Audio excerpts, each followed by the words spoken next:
Hello friends, Radhe Radhe, जय श्री कृष्ण। कैसे हैं आप सब? उम्मीद करती हूँ आप सब ठीक होंगे, स्वस्थ होंगे। मैं भी ठीक हूँ, स्वस्थ हूँ।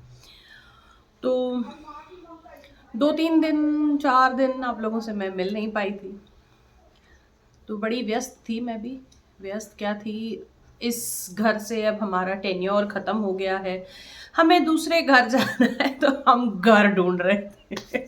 जो लोगों को फ्रीक्वेंटली घर चेंज करना पड़ता है या शिफ्ट होना पड़ता है, वो लोग इस चीज़ का दर्द, ये पेन वो लोग बहुत अच्छे से समझते होंगे। तो जी, हम घर ढूंढ रहे थे। सो फाइनली घर मिल गया है। नया होम टूर करवाऊंगी मैं आप लोगों को कि नया घर कैसा है, कहाँ है, क्या करना है। अ, तो नया घर हम देखने चलेंगे बहुत जल्दी। लेकिन चीज़ ये है कि वहाँ पे ना, जैसे यहाँ पे मेरे पास अपना प्राइवेट गार्डन था, एक लॉन था। वहाँ पे वो लॉन मेरे पास नहीं होगा, क्योंकि हाइट पे है, सब कुछ है। तो चलिए कोई बात नहीं, लॉन का मज़ा ले लिया, अब हाइट का मज़ा लेंगे। तो शुरू करते हैं आज का वीडियो। आज का वीडियो है मार्गशीर्ष माह की पूजा जो है आने वाली है। 1 दिसंबर से स्टार्ट हो रहे हैं मार्गशीर्ष का महीना। कई लोग हिंदी कैलेंडर से अगर देख रहे होंगे तो उन्हें पता, वो कहेंगे कि अरे मार्गशीर्ष का महीना तो चल रहा है। जी हाँ, हिंदी कैलेंडर से मार्गशीर्ष का महीना चल रहा है। और महाराष्ट्रियन पूजा की, महाराष्ट्र की ये पूजा है, मराठी कैलेंडर से ये पूजा फॉलो की जाती है। हिंदी कैलेंडर के हिसाब से जब मार्गशीर्ष माह की अंतिम बृहस्पतिवार आएगा, अमावस्या का जो आता है, उसके बाद से मराठी कैलेंडर में मार्गशीर्ष महीने की शुरुआत होती है। 1 महीने का फ़र्क होता है इसमें। तो मार्गशीर्ष पूजा जो है 1 दिसंबर से स्टार्ट होगी। जिन लोगों को भी ये व्रत इस साल करना चाह रहे हैं, पूजा करना चाह रहे हैं, माता रानी के मुखौटे मंगवाने हैं, तो आप वेल इन एडवांस मंगवा लीजिए। अमेज़ॉन पे अवेलेबल है, मंगवा लीजिए, क्योंकि आने में टाइम लगता है थोड़ा सा। और एकदम से लास्ट में जब आप सोचेंगे कि मंगवाना है, तो उस वक्त शॉर्टेज भी हो जाती है, कई बार डिलीवर नहीं भी हो पाता है। तो कीपिंग सेफ, प्लेइंग सेफ, आपको अगर मंगवाने हैं मुखौटे तो आप लोग जल्दी ही मंगवा लीजिए। बाकी साथ ही में आपको ये पुस्तिका जो है, जिसमें व्रत की कथा पुस्तिका है, आप लोग वैभव लक्ष्मी की पुस्तिका से इसको कंफ्यूज मत होइए। ये पुस्तिका अलग है, इसके ऊपर लिखा हुआ है श्री महालक्ष्मी व्रत कथा महात्म्य पूजा विधि मार्गशीर्ष मास श्री महालक्ष्मी व्रत की महिमा। ये इस तरफ ऐसे पूरा लिखा हुआ है, ये बिल्कुल अलग ही किताब आती है। और इसी में से, पोथी में से मैं आपको बता रही हूँ कि पूजा के लिए हमें क्या क्या सामान चाहिए होगा। हालांकि मैं इसके ऊपर डिटेल्ड वीडियोस 2 बार बना चुकी हूँ। एक बार तो मैं पूरा पूजा का ही वीडियो बना चुकी हूँ कि पूजा को किस तरीके से हमें मांडना होता है इन द सेंस किस तरीके से इनकी चौकी लगती है माता जी की, और क्या क्या चीज़ें हमें ज़रूरत होती है। तो थर्सडेज को ये पूजा होती है। कई बार 4 थर्सडेज होते हैं, कई बार 5 थर्सडेज होते हैं। इस बार 4 थर्सडेज है। 1 दिसंबर से स्टार्ट हो रहा है और लास्ट थर्सडे आ रहा है आपका शायद 22 को। मैं कंफर्म बता दूंगी, 22 को शायद लास्ट थर्सडे इसका आ रहा है।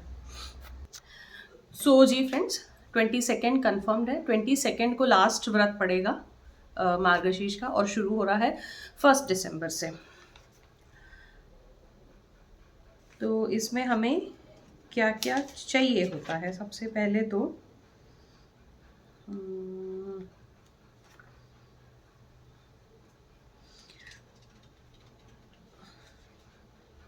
यह व्रत पूजा करने से श्री महालक्ष्मी माता प्रसन्न होती हैं तथा सुख शांति एवं धन संपत्ति प्राप्त होती है।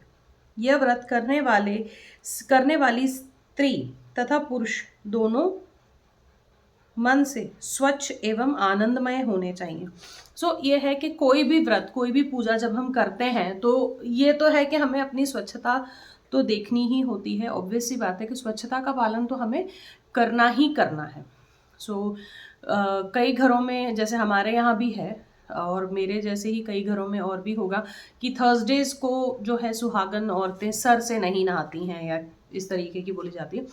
अगर आप उस चीज़ को मानते हैं तो वो आप कर सकते हैं कि वेंसडे को अच्छे से सर से नहा लें, या फिर जैसे हमारे यहाँ ये एटलीस्ट छूट है कि अगर आप कोई पूजा कर रहे हैं, कोई इस तरह का व्रत है, तो उस समय के लिए आपको छूट है कि आप थर्सडे को सर से नहा सकते हैं। तो मैं सर से नहाती हूँ, एवरी थर्सडे मैं सर से नहाती हूँ और ये पूजा मैं करती हूँ। एवरी थर्सडे मतलब कि जो मार्गशीर्ष मास के थर्सडेज होते हैं उसमें, और आम दिनों में, पूरे साल में थर्सडेज को मैं अवॉइड करती हूँ कि थर्सडेज को सर से नहीं नहाना चाहिए, क्योंकि बोला जाता है कि अगर विवाहित स्त्री सर से नहाती है बृहस्पतिवार के दिन तो धन संपत्ति की हानि होती है।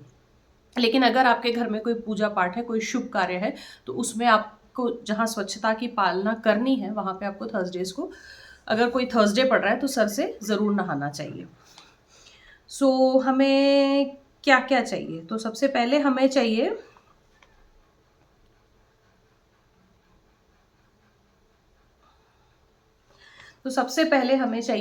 कलश, क्योंकि कलश पर ही पूरी देवी जी बनती हैं। तो कलश चाहिए, एक सुपारी चाहिए, ₹1.25 चाहिए, हल्दी कुमकुम चाहिए, और मौली, एक मुट्ठी चावल, श्रीयंत्र, 5 पेड़ की टहनियाँ। अगर 5 अलग अलग पेड़ की टहनियाँ आपको मिल गई तो ठीक है, क्योंकि जो नियम है वो तो यही है कि 5 अलग पेड़ की टहनियों से ही कलश बनाया जाता है। लेकिन अगर आपको 5 अलग पेड़ की टहनियाँ नहीं भी मिलती हैं या 5 अलग पत्ते नहीं भी मिलते हैं, तो आप आम के पत्ते लगा सकते हैं, अशोक के पत्ते लगा सकते हैं, पान के पत्ते भी लगा सकते हैं। सो ये सारी चीज़ें हमें, और एक नारियल, ये सारी चीज़ें हमें चाहिए देवी जी बनाने के लिए। तो इसमें जो शुरुआत करेंगे हम वो इस तरीके से करते हैं कि कलश में सबसे पहले हम गंगा जल डालते हैं। गंगा जल भरने के बाद साफ जल से कलश को भरते हैं, और कलश के अंदर हम सुपारी और ₹1.25 डालते हैं, हल्दी कुमकुम का छिड़काव करते हैं। कलश के चारों ओर हल्दी कुमकुम को से इस तरीके से ये 2 फिंगर्स का यूज़ करते हुए रेखांकित करते हैं उसे। फिर उसमें जिस तरीके से कलश में हम आम्रपल्लव वगैरह जो भी चीज़ लगाते हैं या 5 पेड़ की टहनियाँ लगाते हैं उसको लगा करके, और कलश के नीचे एक मुट्ठी चावल डाल के उसको फैला देना है। कोई अष्टदल कमल नहीं बनाना है, कुछ नहीं बनाना है, सिंपली बस चावल रखने और उसको फैला देना है, ताकि कलश उसके ऊपर से डोलना नहीं चाहिए। तो ये चीज़ें हमें करनी है। उसके बाद आपको नारियल रखना है, नारियल पे आपको मुखौटा लगाना है, देवी जी को वस्त्र पहनाने हैं, सजाना है, साज श्रृंगार जैसा आप करना चाहें वैसे। फिर देवी जी के सामने जो चीज़ें रखी जाती हैं वो होता है लेफ्ट हैंड साइड पे आप गणेश जी की मूर्ति रखते हैं, और राइट हैंड साइड पे श्री यंत्र जो है रखा जाता है। और श्री यंत्र अगर आप चाहें तो आपको इस बुक पे भी पीछे मिल जाएगा इस तरीके से, तो आप इसको भी यहाँ से कट करके फ्रेम करवा सकते हैं, या फिर आपको श्री यंत्र फ्रेम किया हुआ भी मिल जाएगा पूरी तरह से। मैं देख रही थी कि बुक में और कहीं श्री यंत्र दिया हुआ है, तो इसमें बुक में कहीं पर भी श्री यंत्र अलग से नहीं दिया हुआ है, पीछे ही है, छोटा सा है, इसको आप कट कर सकते हैं। और पूरा पेज नहीं फाड़ना है हमें, क्योंकि नीचे माता जी की आरती है, ये बस इतना सा जो है ये श्री यंत्र है, इसको किया जा सकता है फ्रेम। और गणेश जी को पीला जनेऊ ये अर्पण करेंगे। माता लक्ष्मी जी को हम वस्त्र रूप में कलावा अर्पित कर सकते हैं। वस्त्र जो देवी जी बनाएंगे उनको तो आप वस्त्र पहनाएंगे, साज श्रृंगार करेंगे। जो श्री यंत्र हैं उन पे आप स्नान के बाद कलावा जो है चढ़ाएंगे, वस्त्र रूपी जो है कलावा चढ़ाएंगे, फूल चढ़ाएंगे और दक्षिणा रखेंगे। हल्दी कुमकुम से जो है देवी जी को किया जाता है। कई लोग जब पूजा करते हैं तो सिर्फ कुमकुम लगाते हैं, लेकिन ये जो पूजा है ये महाराष्ट्र की पूजा है। महाराष्ट्र में हल्दी कुमकुम करने का एक अलग ही महत्व है, इसीलिए हम लोग जो है हल्दी कुमकुम इसमें करते हैं। तो हल्दी कुमकुम किया जाएगा। उसके बाद में जो आपको भोग चढ़ाना होता है, भोग जो कायदे से इसमें होता है, मतलब जो इस पूजा के दौरान जो भोग होता है वो मैं आपको बता रही हूँ। इसके अलावा आप कुछ भी अपने मन का और बना करके मीठे में या ला करके रख सकते हैं। सो इसमें 5 तरह के फल होते हैं जिसमें मौसमी का प्रयोग नहीं किया जाता है, कोई एग्जॉटिक फ्रूट्स नहीं रखे जाते हैं, सिंपल 5 तरह के फल रखने हैं हमें। जैसे केला हो गया, चीकू हो गया, और एप्पल है, और संतरा है, और आपका क्या हो जाता है, नाक हो गई या अमरूद हो गया, इस तरह की चीज़ें रखेंगे। ड्रैगन फ्रूट या ग्लोब ग्रेप्स, ये सब चीज़ें हमें नहीं रखनी है, कोई एग्जॉटिक चीज़ें इसमें हम नहीं रखते हैं, सिंपल तरह की चीज़ें रखते हैं। और एक छोटे कलश में अच्छे से उबला हुआ दूध चीनी डाल करके वो हम रखते हैं, लेकिन वो दूध बिल्कुल साफ होना चाहिए, मतलब जैसे पैकेट से आपने उबाला है और सबसे पहले भोग के लिए ही निकालना है उस दूध को। तो दूध और 5 फल, ये चीज़ें जो है मेन प्रसाद होता है। इसके अलावा आपको एक रखना है मीठा पान, जो प्रसाद में होता है, मुख शुद्धि के लिए देवी जी को चढ़ाया जाता है। अगर आपके घर में मीठा पान कोई नहीं खाता है तो आप एक सादा पान का पत्ता, उसके ऊपर आप सुपारी, इलायची और लौंग, ये 3 चीज़ें रख के भी आप सूखा पान भी देवी जी को, सादा पान भी चढ़ा सकते हैं। और उसके बाद ये सारी चीज़ें नेक्स्ट डे, जैसे आज पूजा की तो पूजा करेंगे। इसमें कोई ऐसा नहीं होता है कि पूजा सुबह सुबह ही करनी है या ऐसे करनी है, ये पूरा दिन ही शुभ होता है। आप चाहे 12 बजे पूजा करें, चाहे 1 बजे पूजा करें, या चाहे शाम में 4 बजे एक ही बार पूजा करें। तो ये पूजा सुबह में, जैसे मैं दोपहर में पूजा या सुबह में कर लेती हूँ, जैसे टाइम मेरा परमिट करता है उस हिसाब से। तो ये पूजा करने के बाद हम एक बार तो देवी जी की आरती करेंगे उस वक्त।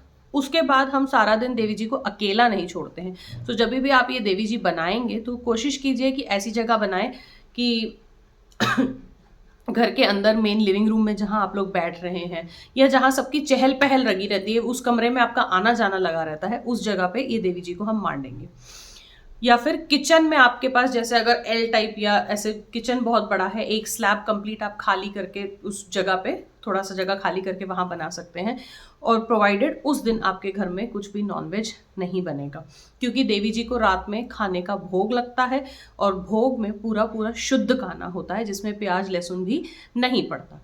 सो भोग में आप अपने हिसाब से 5, 7, 11 इस तरीके की चीज़ें, इतने नंबर ऑफ चीज़ें आप चढ़ा सकते हैं। सो मिनिमम तो 5 होती हैं, जैसे दाल, चावल, सब्जी, रोटी, सलाद या पापड़ या रायता, जो भी आपको चढ़ाना हो, साथ में पानी का ग्लास। तो ये सारी चीज़ें आप शाम में जब शाम की आरती करेंगे तो भोग इस तरीके से हमें देवी जी को चढ़ाना होता है। और जो देवी जी का भोग होता है वो घर के ही सब लोग एज अ प्रसाद खाते हैं, और जो पानी होता है वो भी हम सब एज अ प्रसाद ले सकते हैं, या फिर घर का जो अर्निंग मेंबर होता है उसको दिया जाता है पानी।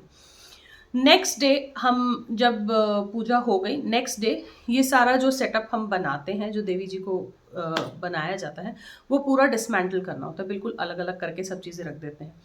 तो कई बार ये होता है कि आपका जो नारियल होता है वो पानी में, कलश में रहने की वजह से भीग जाता है, तो उसको कभी भी धूप में नहीं रखेंगे, क्योंकि गीले नारियल को एकदम से उठा के धूप में रख देते हैं तो नारियल चटक जाता है, टूट जाता है, वो खंडित हो जाएगा। और ये होता है कि आपके जितने भी व्रत हैं उतने में आपको एक ही नारियल यूज़ करना है।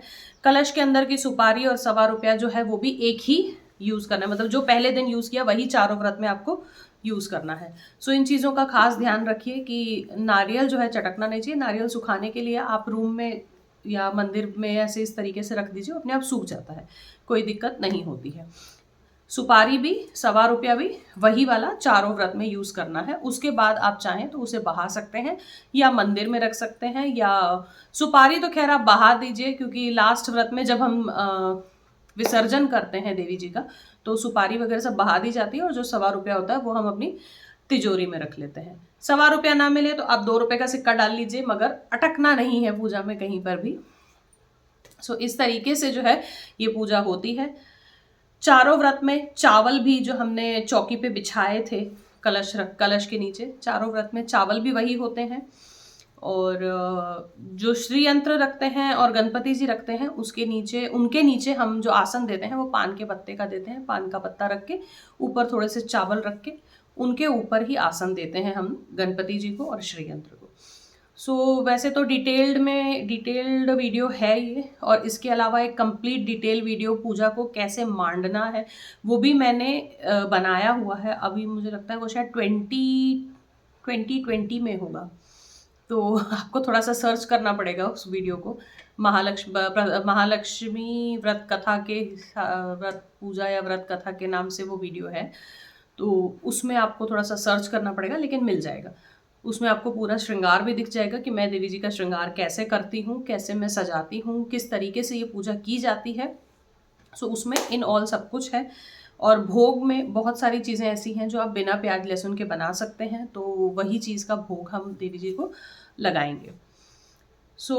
और आपका जो शादी का सिंदूरा होगा, जिससे शादी में आपको सिंदूर लगाया होगा, या जिस सिंदूर से आप डेली सिंदूर लगाते हैं, वो सिंदूर से, या मंदिर में अगर कोई अलग सिंदूर की डब्बी रखी हो, वो सिंदूर से आप लक्ष्मी जी की मांग भी भरेंगे, और वही जो आपके हाथ में रह जाएगा उसी से आप अपनी मांग भी लगाएंगे।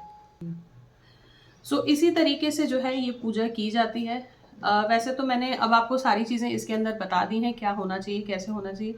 फिर भी अगर आपको कोई कंफ्यूजन है तो इसी वीडियो के कमेंट बॉक्स में आप अपने क्वेश्चंस डाल दीजिएगा, मैं रिप्लाई कर दूंगी। या फिर एक कंप्लीट आइडिया के लिए कि किस तरीके से पूजा करनी है, उसका वीडियो ऑलरेडी चैनल पे है, उसको भी आप देख सकते हैं फॉर रेफरेंस। तब तक के लिए मैं लेती हूँ आपसे विदा, अगले वीडियो में जल्दी मिलूंगी। राधे राधे।